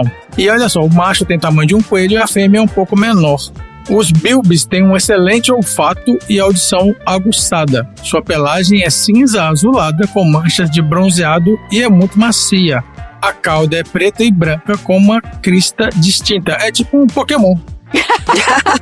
É, não é? Porque ele tá juntando um monte de coisa. Sabe aquele joguinho? Sabe aquele cara de cabeça de batata? Que você pega um olho, uma boca. Então é isso. Ele tem São orelha os de animais da coelho, Austrália, são rabo. É. Pokémons. O ornitorrinco, o Bilby. Bilby, escolho você. Ele é marsupial, Dudu? Ele tem bolsinha? Marsupial, vamos conversar sobre isso. Tá. Olha só, eles são excelentes escavadores e podem construir extensos sistemas de túneis com seus membros anteriores fortes e garras bem desenvolvidas. Um Bilby normalmente faz várias tocas dentro da sua área de origem, até cerca de 1 dúzia de tocas. Nossa, Olha só. é isso assim, gente. Você tem que ter mais de um lugar pra você ficar. Porque você ir todo dia pra mesma casa é meio entediante, entendeu? É. Você tem que ter uma casa de praia. Vai que o metrô fecha. Gente, tá. A realidade é essa aí. Olha só. A bolsa da Bilby fêmea fica voltada para trás, igual a que o Tom mochilinha. gosta de usar, mochilinha. Então a bolsa é um marsupial que tem a bolsa nas costas e não na barriga. Bem mais prático, cara. Essa conformação anatômica evita que a bolsa fique cheia de sujeira enquanto ela está cavando. Então os filhotinhos que estão ali dentro olha aí. não vão comer terra. Então, outrora ele era difundido em áreas áridas, semiáridas e relativamente férteis, cobrindo 70% da Austrália continental. Em 1995, o Bilby foi restrito a regiões áridas, classificado como uma espécie ameaçada. Ele tem um focinho, ele parece aquele focinho... O que parece esse focinho? Do tamanduazinho. É, isso. Do Aardvark. Aí, lá vem Dudu com os nomes dele. Olha só, Antes da extrema concentração, seu alcance para as áreas remotas do deserto do norte, a espécie era bem conhecida em torno de Adelaide e especialmente nos parques da cidade. E também era registrada como vivendo em torno de Perth. Você conhece Adelaide, Perth, André? Conheço Adelaide, já fui pra lá. Perth eu não conheço. É um estado que, curiosamente, eu ia pra lá um pouco antes de estourar Covid, mas aí o estado fechou as fronteiras para os outros estados aqui do país e as pessoas só puderam voltar a entrar em Perth agora, em janeiro desse ano. Aliás, a Austrália foi um exemplo mundial aí, né, de combate à Covid, né? Pois é. De restrição e tal. Foi maravilhoso. Foi, a gente fez direitinho.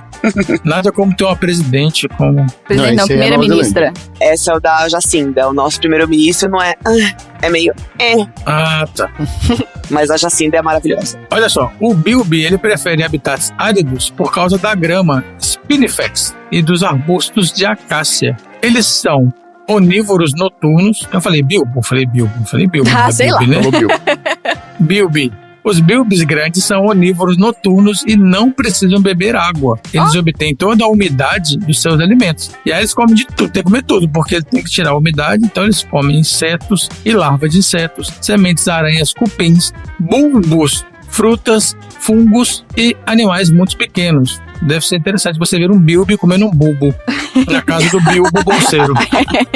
A maioria dos alimentos ele encontra, né, cavando ou arranhando o solo e usando uma língua que é muito longa também. Então, ainda temos uma mistura de coelho com tamanduá, com aardvark e outros bichinhos. É um Pokémon. Muito interessante. Olha só, e eu tô lendo aqui que parece que tiveram várias campanhas para tentar popularizar o bilby no lugar do coelhinho da Páscoa, mas parece que não pegou muito. Mas tentaram. Provavelmente é campanha de conservação, né? Porque o animal está em extinção.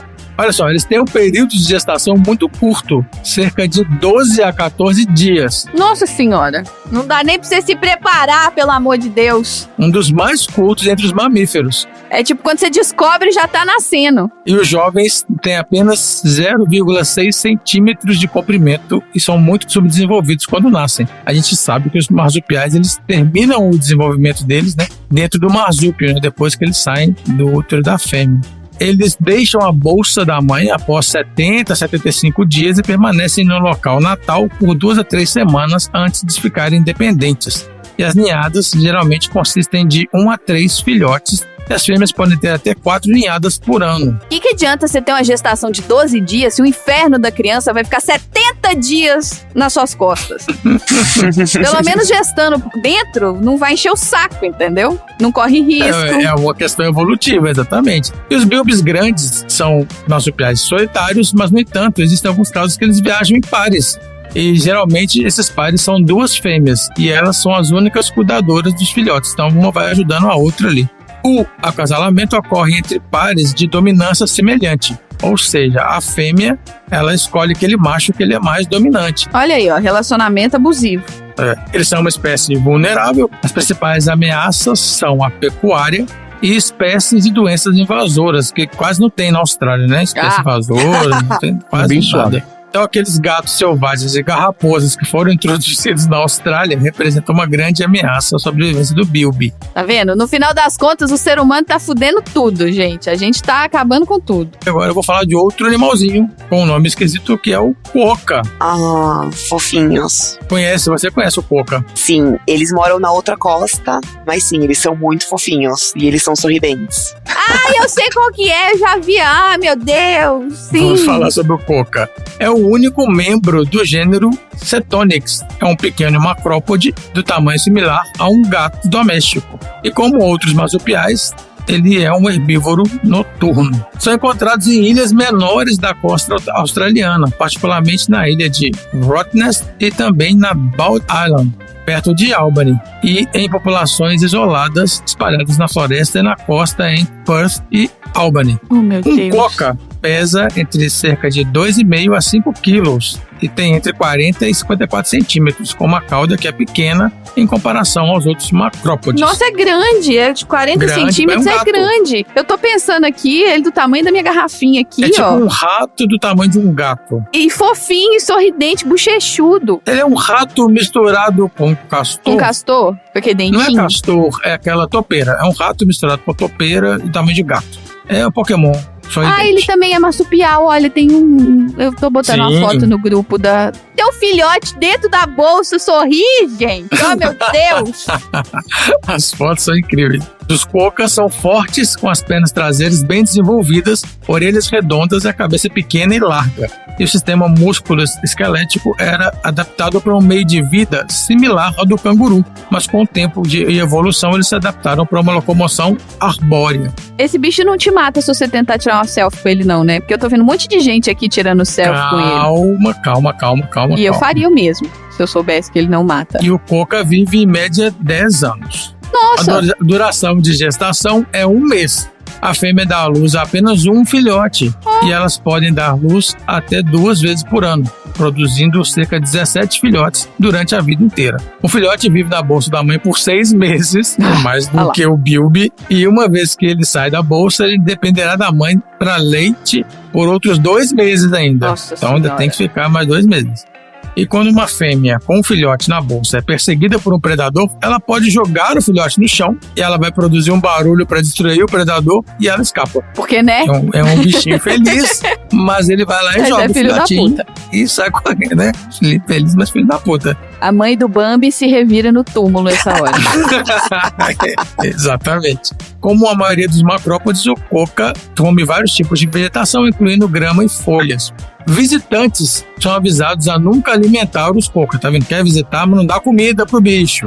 Comida humana pode causar desidratação e má nutrição. No humano também, tá, gente? Porque os lixos que a gente come... Mas é porque esses bichos também, eles tiram a água dos alimentos. E apesar de serem numerosos em ilhas, são considerados uma espécie vulnerável. E no continente australiano, onde ele é ameaçado por predadores invasivos como gatos, raposas e cachorros, necessitam de folhagens e arbustos densos para se esconderem. A exploração madeireira, agricultura e expansão urbana em geral reduz o habitat deles, deixando eles mais vulneráveis. Geralmente eles não têm medo de seres humanos e comumente se aproximam das pessoas. E apesar de terem a reputação de serem o animal mais feliz do mundo, com essa carinha, anualmente existem vários casos de mordidas reportados, principalmente por criança, né? O pai leva a criança para ver o bichinho com cara de feliz, mas o bichinho não é feliz, ele tá ali. Se ele se sentir ameaçado, ele vai morder e machucar. Gente, eu também pareço ser feliz, mas vem mexer comigo dependendo do horário, dependendo da fome que eu tô sentindo. Você também morde. Morder é pouco. Mas eles não são venenosos e perigosos, assim. Nem o Bilby, nem o quokka. Eles são só ameaçados e bonitinhos. Nem a Maria. E esse foi o meu assunto aleatório australiano.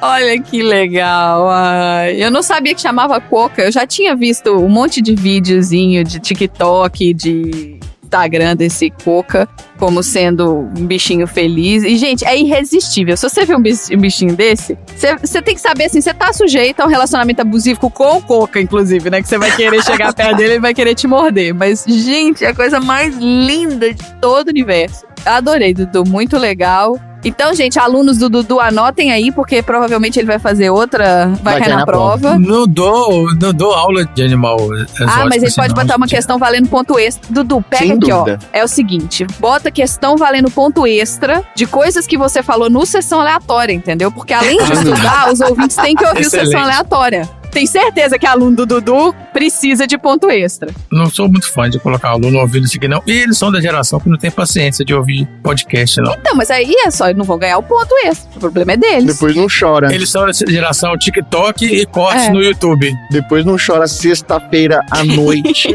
que você não sabe as questões da prova que o Dudu coloca. Isso aí. Então vamos pro próximo assunto aleatório.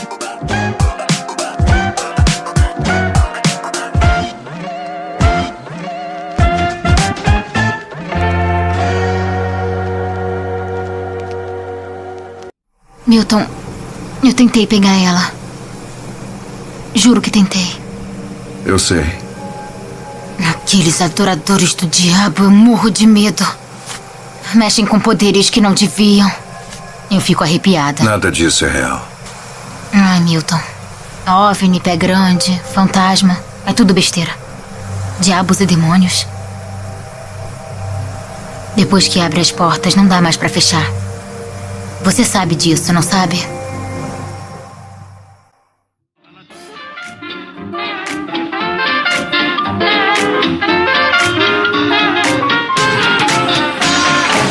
Fechar com chave de ouro, então, do futuro, do sábado à noite. É isso aí. Sábado à noite. André, conta pra gente, o que você trouxe pra gente conversar hoje?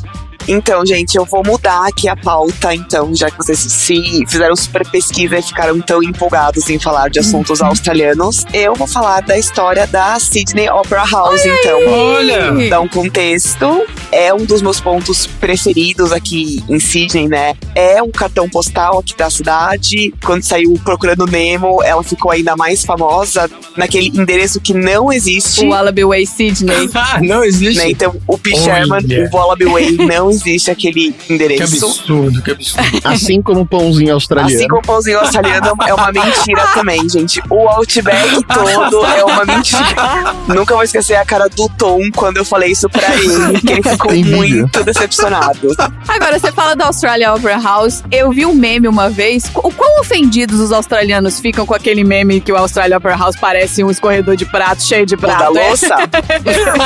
Eles não ficam de forma alguma. Eles tiram muito sarro, porque é o grande cartão postal da cidade, ou vai ser a Opera House, né, que tem aqueles formatos, e tem a Sales, né, que tem uma história bem interessante que eu vou contar, mas é a foto que é a Opera House junto com a Harbour Bridge, que fez aniversário na semana passada, fez 80 ou 90 anos, se eu não me engano, também.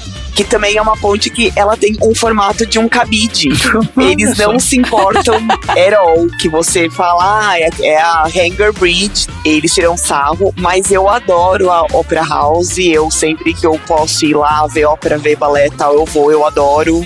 E é uma história um pouco complicadinha, né? Porque não é só o Brasil que atrasa obras, gente, né? Então a gente vai ver aqui a história da Sydney Opera House. É um arquiteto dinamarquês. Acho que o nome dele, acho que a pronúncia certa é Jorn Utzon. Ele submeteu o desenho dele para a proposta em 1957, que foi uma competição internacional de design, que então a cidade de Sydney queria construir uma Opera House para ficar ali no Harbour, né, bem no mar. Então o desenho do Utzon foi um de mais de 233 designs que foram mandados nessa competição que aconteceu entre 1956 e 1957. Mas será que essa era uma daquelas competições onde assim as pessoas têm que mandar o projeto, que foi uma forma deles economizarem para não ter que gastar? Claro, né? Foi, porque o coitado do Utzon, ele só recebeu 5.000 libras pelo design dele. Igual o John Milton. É igual você fazer aquelas entrevistas de emprego, e aí você tem que mandar um business case, e você tem que fazer como você mudaria a estratégia de marketing, e você tem que trabalhar 3 dias para poder ir pra entrevista. Exatamente. Ele submeteu, então, o design dele em 1956. Ele ganhou, ele foi selecionado, 5.000 libras pelo design dele. A construção, então, começou em 1959 e foi estimada que ia durar apenas 4 anos. Alguém quer chutar quanto tempo total levou pra Opera House ser construída? Ó, a gente tá falando, eu tô vendo aqui, então ele tem uns 4 arcos, 3 virados pra um lado e um virado pro outro, vezes 2. Isso. Eu vou chutar 2 anos pra cada arco, então. Vamos 16. Nossa, foi 16 anos. 16 anos é meio muito. Eu acho que foram 50. 35. Não, levou 14 anos. Então 10 anos a mais do que o estimado. Aí, ó, quase acertei, ó. Exato. Então a Opera House, ela foi então inaugurada em 1973, até a rainha Betinha, Elizabeth II, veio até aqui. Ela já estava aqui, né? Inclusive, ela descobriu que ela virou rainha. Ela tava em turnê aqui pela Austrália, né? Quando o pai dela morreu e ela virou rainha, exato. Então, em 1973, no dia 20 de outubro, ela veio aqui visitar a Opera House para inaugurar a Opera House, então. Hoje em dia, ela é listada pela Unesco naquela lista de patrimônios do mundo. E o que é muito interessante é que quando as pessoas olham as sails, né, que a gente fala que são aquelas pontas, são as velas. Aquilo tudo são pequenos pedaços de azulejo. Nossa. Tem mais de 1 milhão de azulejos que cobrem todas as velas. Não é liso branco? Ele é uma Meu cor Deus. de... Não é bem branco, é tipo casca de ovo. Tá. Mas ele é bem lisinho e ele é super fácil de fazer a manutenção até. Então tem algumas vezes que eu passo pela Opera House e tem gente limpando as velas. Ah, então, ó, vai ter um lugar bom pra você contar azulejo. Você que gosta de ficar contando azulejo, ó. É isso aí.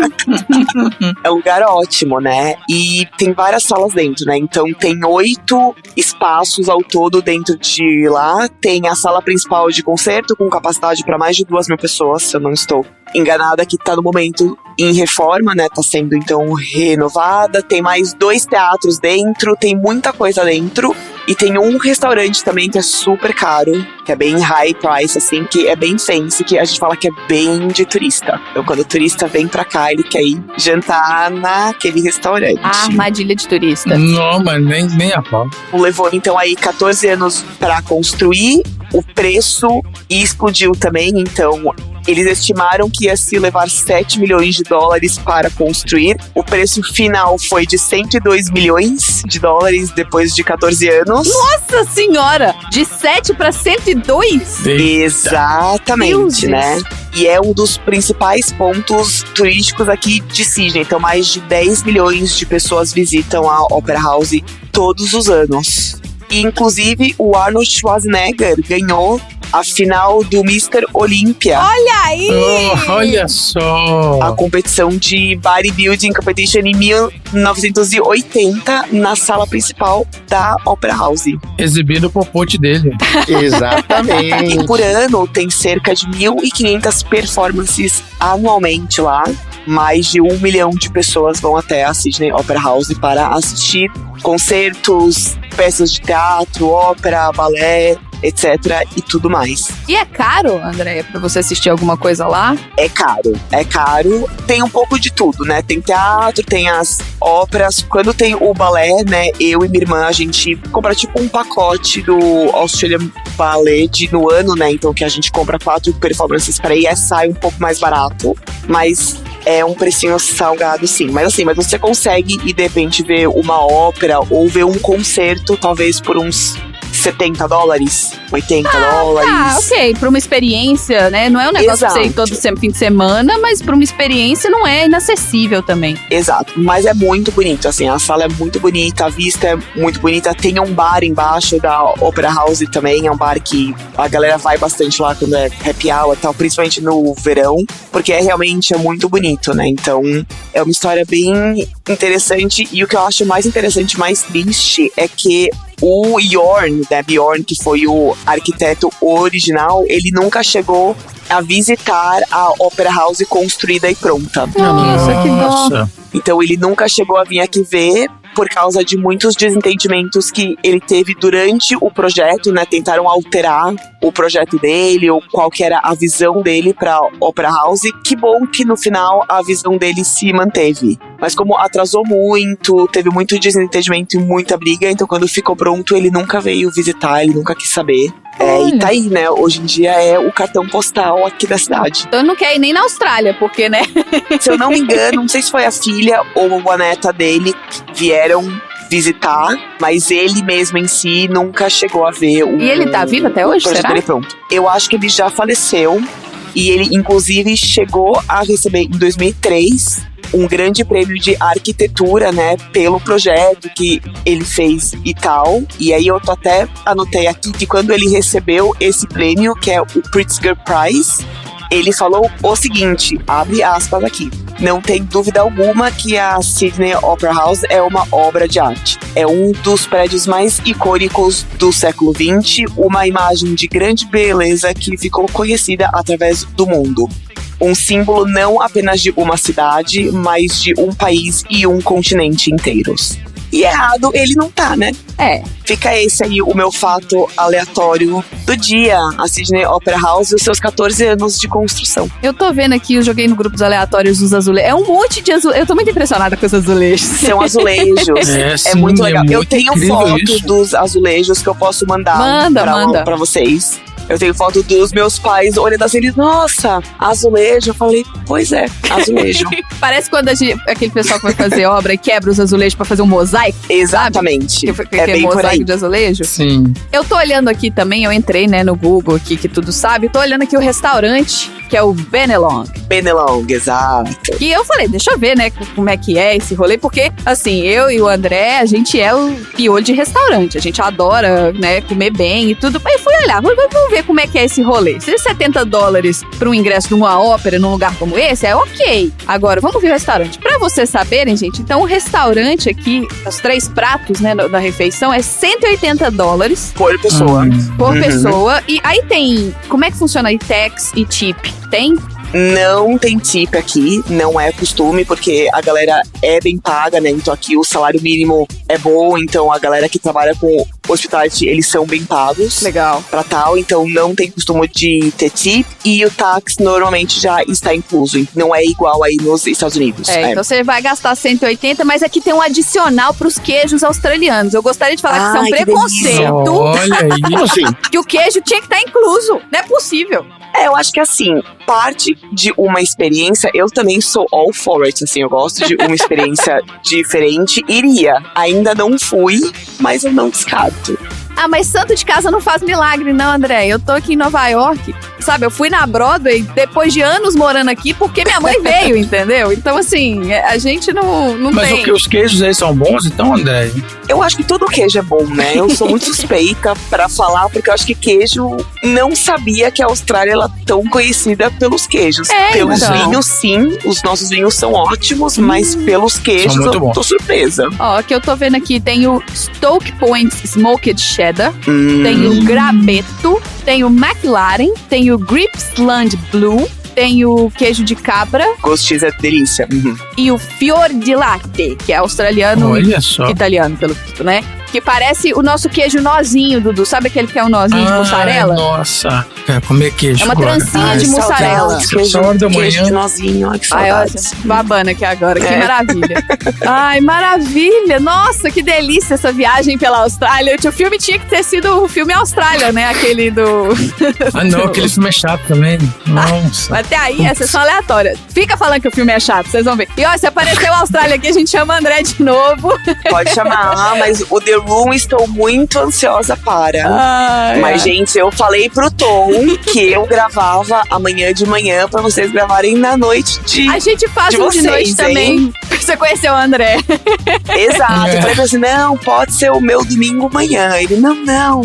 Tá tudo certo. Eu falei, então tá bom. E o que a gente aprendeu hoje nesse episódio? Tom, o que você aprendeu? Eu aprendi sobre os azulejinhos do Opera House. Eu sabia que ele ia focar no azulejo. Legal Na demais. minha né? cabeça eu já tinha ouvido a história do atraso, mas achava que tinha atrasado bastante, mais do que 15 anos. 15 anos tá até ok. Porque a gente é Brasil. É porque a gente pensa em Ásia, Oceania, tudo ali junto, né? Pensa nas obras que o Japão constrói um viaduto em 3 dias, e aí a gente fica meio que...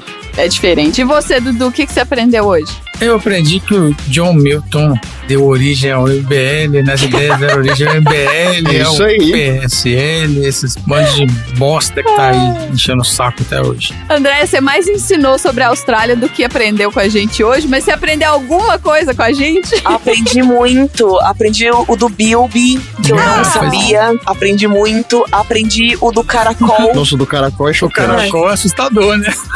Aprendi o do John Milton também. Achei que era só uma coincidência, que eu acho que as pessoas de Hollywood têm muito talento pra escolher nome. Aprendi muito hoje, gente. Olha, estou felicíssima. Aprendi demais. Ai, que delícia. Então é isso. Chega por hoje. Fala tchau, gente. Tchau. Tchau, gente.